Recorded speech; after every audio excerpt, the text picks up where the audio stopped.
అందరికి నమస్కారం. ఒకే ఒక్క ట్వీట్ సంచలనం, ప్రకంపనలు. ఎవరు? లోకేష్ ఏమన్నాడంటే, వెనకాల అటెన్షన్ చూడండి. వరల్డ్ ఛాంపియన్స్ వైజాగ్ ఈ నెలలో వస్తున్నారు, ఎవరో గెస్ చేయండి అన్నారు. విశాఖపట్నాన్ని రెడీగా ఉండమని చెప్పాడు. వరల్డ్ ఛాంపియన్స్ వస్తున్నారు ఈ నెలలో అని ఎవరో గెస్ చేయండి, ఇంకంతే. వరల్డ్ ఛాంపియన్స్ అన్నప్పుడు ఎవరికైనా మైండ్లోకి ఏమొస్తుంది?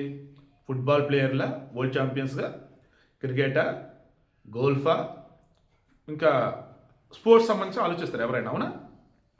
అలా కానప్పుడు ఐటీ దిగ్గజాలు, లేదన్నప్పుడు ఏదైనా ఇండస్ట్రీలు, మ్యానుఫ్యాక్చరింగ్ ఇండస్ట్రీ, లేదన్నప్పుడు ఏరోస్పేస్ రిలేటెడ్, ఏవియేషన్, ఏవి ఎవరు ఓకే అన్నట్టు ఉన్నారు.